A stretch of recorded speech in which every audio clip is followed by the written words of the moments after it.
Hi everybody, this is Damien from Legend Life. As you know, we're all about sharing inspirational stories about people over 40 living their best life. Today I have the pleasure of speaking with Ray Zahab.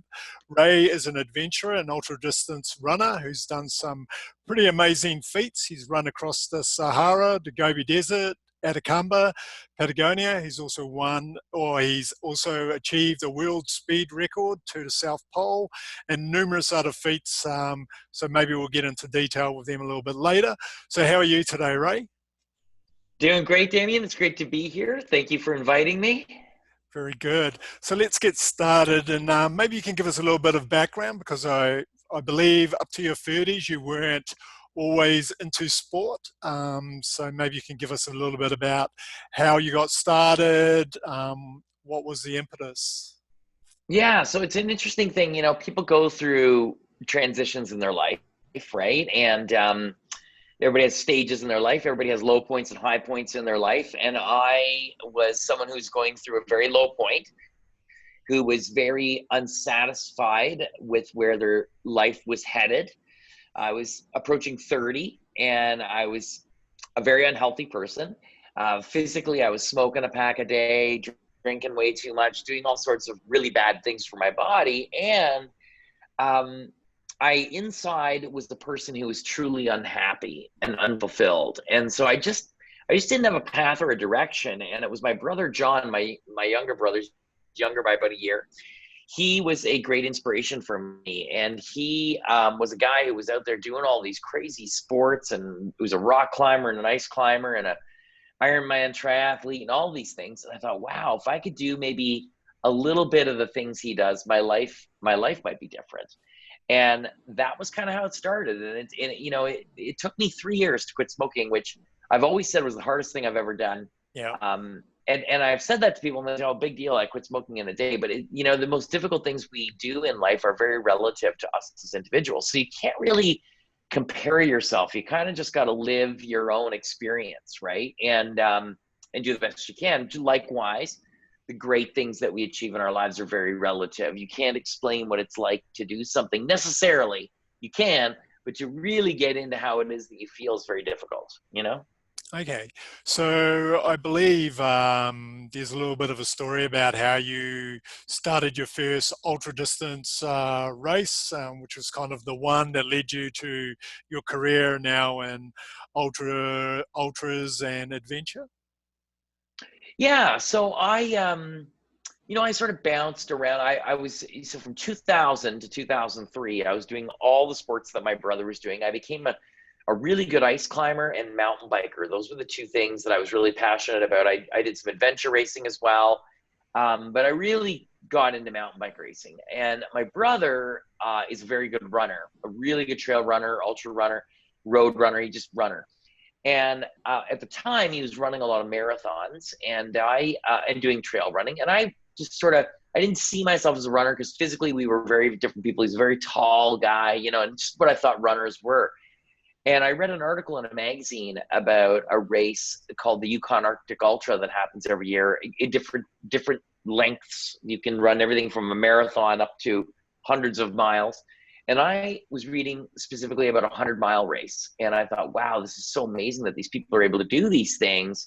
What is it that makes them think they can do something like this? And I expected fully the pages to be filled with photos of people that looked like they were Olympic athletes. But what was mind-blowing was they were all very regular looking and normal, like me and like people I knew. And I thought, wow, well, they may be appearing regular and normal, but they are extraordinary in the fact that they have the courage to go and do something. They must be learning something very significant about themselves. Yeah. So long story short, because I don't want to take up all our time, but I entered that race simply wanting to know what it is that these people knew about themselves or learned from doing something like this.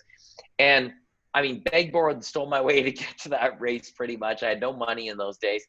And I struggled through the race, but not only did I complete the race, I also won it. And it set in motion this whole philosophy that running has become my greatest teacher. It's taught me things about myself, about the world, about everything. And it's changed my life completely. And it all started in the Yukon. It taught me, or initially in the Yukon, that I was not to underestimate myself physically, mentally, or emotionally. And that applied to every one of us, that we tend to do that. And we tend to worry too much about what others are going to think. We tend to worry too much about failure and the things that we're not going to be able to do, instead of being dialed on what we can do or what the possibilities could be. Okay, so obviously after that you continued with your ultra distance running, but more interesting, you decided to go off on expeditions and adventures in pretty remote and very challenging environments. So what was the thought process behind that? So how did you decide to go off on these types of expeditions? Well, I started out, I was racing ultras, and then I was racing mountain bikes first and adventure racing. Then I got into racing ultra marathons after that race in the Yukon. That took me all over the world because I just kept pursuing more knowledge about myself, and it was coming through these races, right? I was learning stuff about myself. That was really what I was doing. And plus, I like the adventure aspect. I love being in these remote places that I never thought I'd ever visit, and it led me back to the Sahara numerous times for various races, and had the idea of running across the entire Sahara Desert with two other buddies. And so the three of us ran 7,500 kilometers across the Sahara in 2006, 2007. And that sort of set in motion the next phase of my life, which would be expeditions. After completing that expedition, which was made into a documentary film called Running the Sahara, Yep. I realized the capacity for learning and its ties to adventure. And I thought, wow, for starters, I never thought there was any possibility that we'd finish this thing. But we finished it. We got to the Red Sea after 111 days. But okay, so that's one thing. I love the challenge and the pursuit of not knowing if it was possible. But I also, in the course of running the Sahara, learned about culture, people, science, biodiversity, economics, politics. You learn about so much stuff from running, from this adventure. And I thought, what a great opportunity to create an organization maybe that's running based. And so simultaneous to me doing my own expeditions and deciding that for the rest of my life, I was going to just pursue these challenges, and visit these places and cross these deserts and Arctic landscapes that I've dreamed about. I also would create an organization called Impossible to Possible that would take young people on their own expeditions around the world. I know you're in Brazil. We did one in the Amazon jungle there. And then tie curriculum to that and to these youth expeditions, and give kids an opportunity to learn what I learned on my own expeditions and Yep. what I learned in running the Sahara, but they would go and do their own expeditions, and it's 100% free. Okay, brilliant. So with the other adventures or experiences or expeditions you've had, so how do you choose them? So is it just a random idea, or is there a particular purpose behind them? Well, every expedition is different. I mean, these are places that I've wanted to visit for some Okay. time and be in, but there's also sometimes a personal connection. In the Canadian Arctic, I have a lot of friends up there. You know, there's multiple reasons in how I select to go where I'm going to go, but there's also multiple factors that determine for our youth expeditions where we're going to go. And it's usually learning based criteria, if you Yep. will. So when we went to Brazil to study biodiversity, it was the UNDP International Year of Biodiversity. So we decided, let's go to one of the most biodiverse regions of the planet, and let's create a curriculum around that biodiversity for these youth ambassadors. And as they made their way from indigenous community to indigenous community through the Amazon, they learned about biodiversity and perspectives on biodiversity from the people that live there. So Yep. that became sort of the choice in that expedition, why we went there. For my own expeditions, these are places that I've just really, truly passionate about and want to visit. Okay. So, and then I've noted that in some of your expeditions, you kind of tied them to an environmental or social issue, like the Sahara was around water crisis, and your South Pole expedition was around the Antarctica and environmental issues there. So, do most of your expeditions try to do something similar? Well, Sahara was definitely tied around the water crisis in North Africa, but the Antarctica, for example, was used as with all my expeditions, as once again a learning platform for schools. Okay. So, on our way to the South Pole, we talked about, Antarctica is the world's largest desert, and let's study several things about Antarctica. So we studied everything from the biodiversity to um, exploration, history of exploration there, all sorts of things. And so I try to tie each of my expeditions back to schools in meaningful ways. Okay. And what about your personal preparation for your expeditions? Because most people will go, well, these are like impossible things to kind of achieve. And then obviously for yourself, you go, no, I can do it. So how do you prepare, like both physically and mentally? Yeah, preparation is definitely, it's a difficult piece, right? So it can take me up to a couple of years to prepare for one expedition. Although typically what I'll do is one long expedition and one shorter project in a year. Yeah. And they're not tied together. They're usually in completely different environments. One could be, for example, in 2019, July 2019, I was in the middle of Death Valley going west to east off road over the Panamint Mountains and the Amargosa Mountains right through the basin in the middle of summer, July 2019. So there, I did that. And then 6 months later, in the middle of winter in January, I was up in the Canadian Arctic on an expedition. So it's very much, the preparation for these expeditions starts when I start planning the logistics way back, and then I start looking at, if I'm on an Arctic expedition, it means I'm going to pull a sled. What does that mean? How much do I need to carry? What do I need to drag? That sort of thing, Yeah. And so I build my strength. I train based on elevation. I do all sorts of things to make me a stronger runner, if you will. Yeah, but what about mentally? Because obviously, like you're out there for an extended period of time in a very harsh kind of environment. Are you naturally very inclined to being very have a lot of perseverance, or is it something you kind of like work on, or how does that all come together? Yeah, I suppose. I mean, I don't think of it in a way that it's something that is,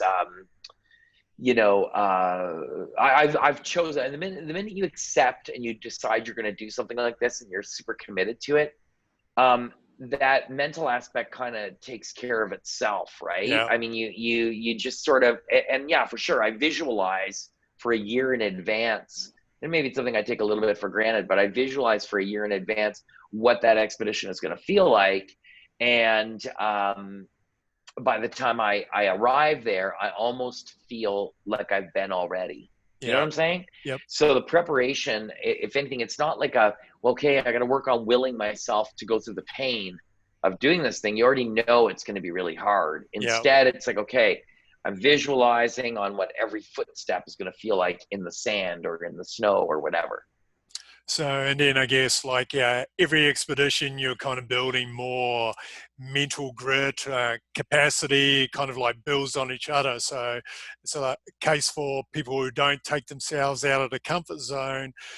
You need to get out of your comfort zone to kind of really extend yourself and find what your potential is.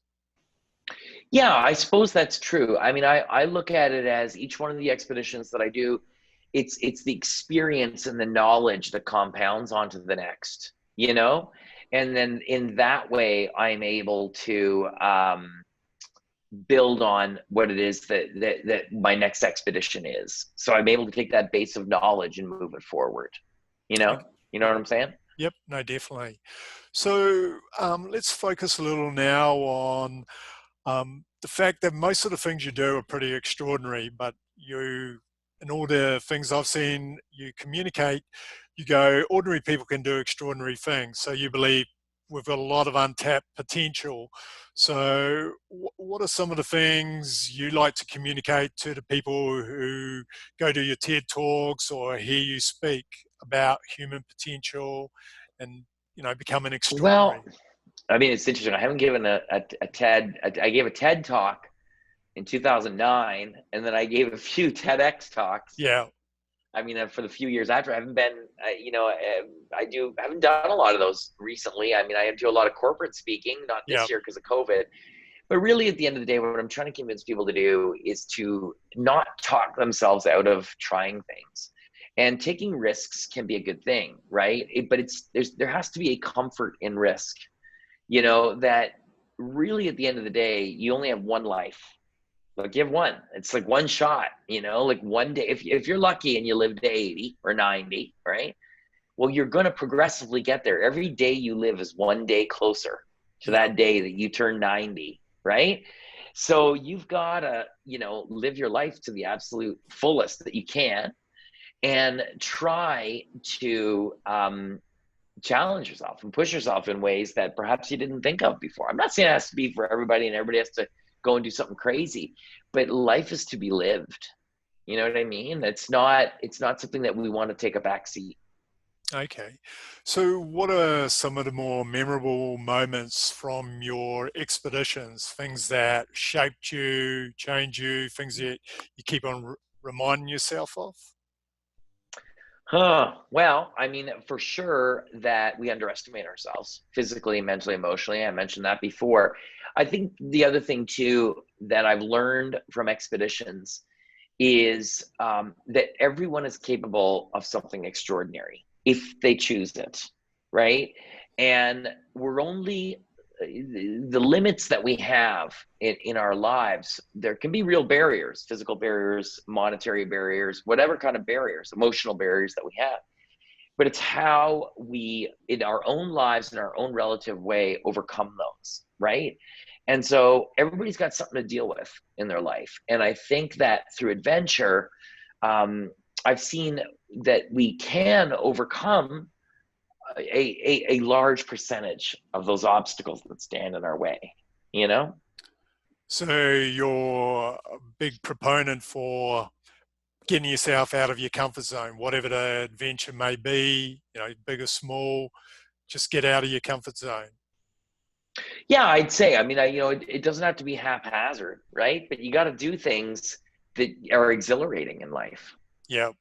So especially if you want to, as you said, live each day to the max.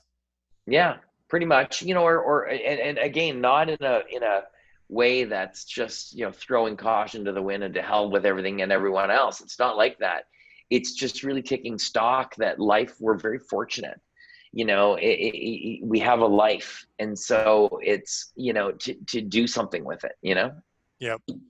So you have a family and I believe two children. So what are the kind of things you're trying to teach them? What are you hoping they learn from, their father going off and having these adventures? Well, they're already, they're old enough now that they're doing projects with me and starting to get excited about adventure. They're both expert skiers, trail Yeah. runners, swimmers, paddlers, all that stuff. So they love to do things. And so what I'm trying, and my wife as well, is trying to instill in them is is the similar concepts that you and I have talked about, that, they're capable of so much more, that really at the end of the day, they make the choices. It's up to them what they want to do. But for Yeah. them to be empowered to be able to take a risk or take a shot at doing something. And then how do you balance, you're away from extended periods of time and you're not always there. So how do you balance everything, to make sure you maintain that healthy balance with your family? Well, the interesting thing is, when I'm away on expedition, if it's a longer expedition, for sure, there's a chunk of time, but rest of the time I'm around like Yeah. 24/7, basically, right?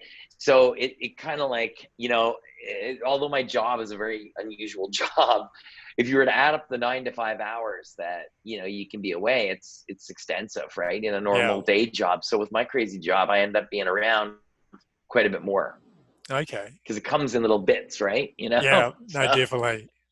So tell us a little bit more about impossible to possible. So how did that all come about? I know you mentioned the Sahara, but what is it you're hoping to achieve with the organization? Yeah, so we've had 15. maybe 16, I can't remember exactly, youth expeditions all over the Yeah. world.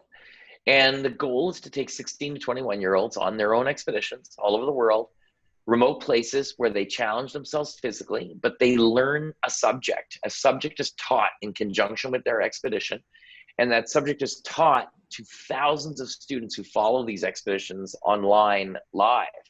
So the goal is to use adventure as a teaching tool, but the teachers end up being the youth ambassadors. And these youth ambassadors, these I2P youth ambassadors, we call them for short, from Impossible Possible, when they're on the expeditions, they become, they mentor one-on-one more or less with students in schools, because kids in schools see these other young people their own age, their peers, doing these amazing things, Yeah. and it becomes inspirational and for them, and it starts a cycle, right? And so we've seen it over the years, and we'll sometimes have tens of thousands of students following a youth expedition. So it's quite exciting for us.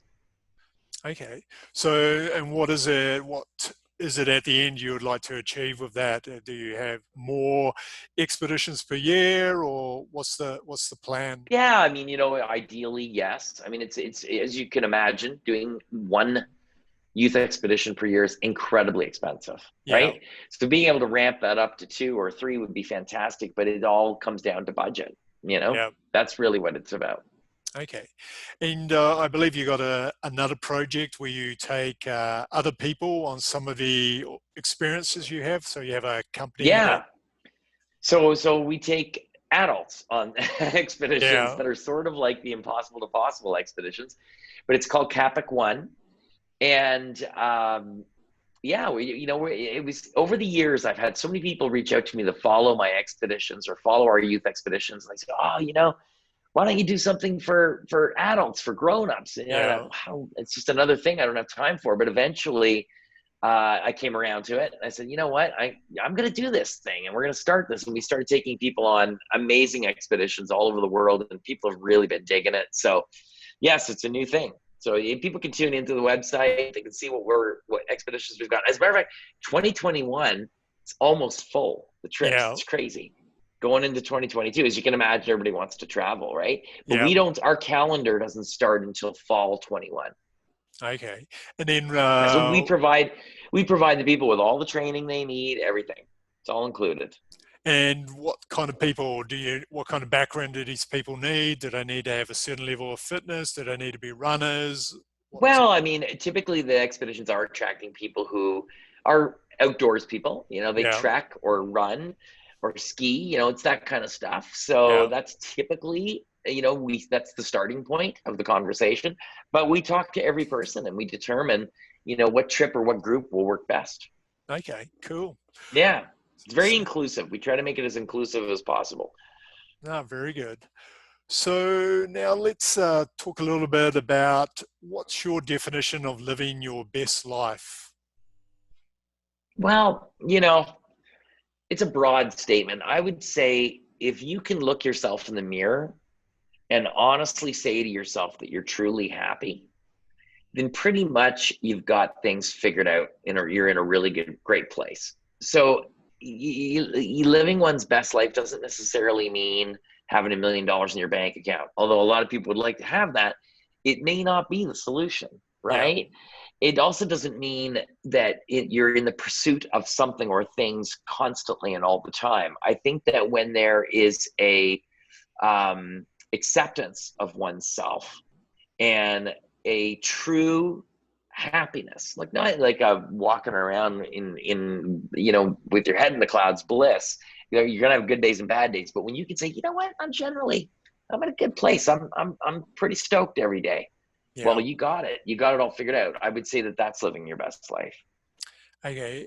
And I've read somewhere where you also say that following your passion would be one of the, say, tips to think about in living your best life. Yeah, absolutely. I mean, you find things in your life that you overlook sometimes, these things, the hobbies or things that you love to do, the things that you're really passionate about. And I think that when you set aside time in your life, no matter what it is that you do for a living or otherwise, you set aside time in your life for the things that you're passionate about.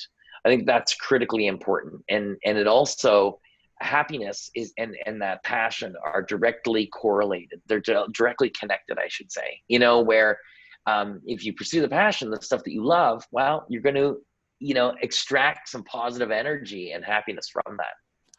And then also, I guess, that follows on to reaching your potential as well, because when you're passionate about something, you're going to work harder to kind of like reaching what you're fully capable of. So do you have some tips as well for people, how can you discover what your potential is? Yeah, well, that is very much a personal journey and experience, right? So people have to, there's no formula, you Yeah. know? I think that what you do is you just, instead of becoming consumed by what you think, by, perhaps on social media or whatever, being consumed and bombarded with images of what you think a perfect life is supposed to be, is instead looking inward to your life and maybe doing a simple exercise like identifying every day 3 things that you're happy or grateful for, no matter how small it might seem in your life, right? It can be something super small, and it'll start to, center itself. Those things, that you're happy about, they're going to start to center themselves around one thing, and you're going to be like, you know what, I'm kind of like, I'm riffing on that. I kind of dig that part of my life, Yeah. or whatever. Things start to coalesce around what you need to know, Okay. So we're both over 50, and so we've got a lot of people who are reaching 40 or have just reached 40 who are going, oh my God, life is all over. Obviously, we don't believe that's the case. So what's the message you would provide to them? Well, I would say to them, being, 51 now, heading to 52 in just a few months, that, you know, truthfully, like, look at, yeah, here's the straight goods. I'm faster and fitter now at 50 than I was at 35. There's no doubt about that on the trails that I run. But the trade-off is I have to work harder at it. So there's no pounding back the drinks and then going for a run and getting through it and then feeling okay by noon. If I have a drink, I'm a disaster, right? So you, at 50 plus, you really have to start to dial how you eat. You have to take care of yourself more.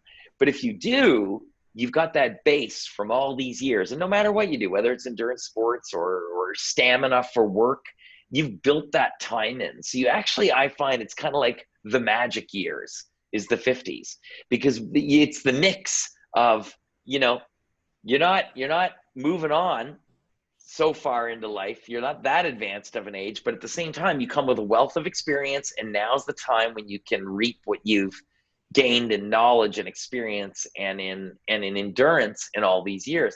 So I work very diligently at nutrition, at the training that I do, everything, so that I can recover better to do the things I do. But and I feel faster, I feel better than I did at 35, but I'm not able on the other end of it to able to pollute my body or eat like crap or do any of that stuff. So you got to take it more seriously. Yeah. But there's light at the end of that tunnel. Yeah. So it's basically taking care of yourself, a lifestyle kind of like choice, and then you can sustain it. And then it's all about how you think about, the aging process, and just, don't view it negatively, just Yeah, positively. don't basically don't waste time. If you're 40 thinking, "Oh my gosh, I'm over the hill," you're wasting your time. You're wasting Yeah. energy on something that's simply not true. So to close out, because we're running a little bit short on time, what's 3 life lessons you've learnt in life that you think would be of value to pass on to other people? Uh, don't underestimate yourself. Number one. Number two, don't talk yourself out of doing things. Talk yourself into doing things would be number two. And I think number three would be to not constantly look at your past, but instead keep an eye in the present and to the future. Okay, no, brilliant. Well, thanks again, Ray. It's been a wonderful talking to you. I'm sure a lot of people will get value out of this. So if anyone's interested in learning a little bit more about you, how can they find you online? Just my website. I'm on social media everywhere, but my website, rayzahab.com. And there's links to everything else that I'm doing through my bio page or through social media. But I'm on, the usuals: Instagram, Facebook. I have a public page. That's the one I communicate on. Um, Twitter, LinkedIn, blah, blah, blah. all the Okay, places. very good. Well, thanks again. It's been a pleasure. Thanks, buddy. All right.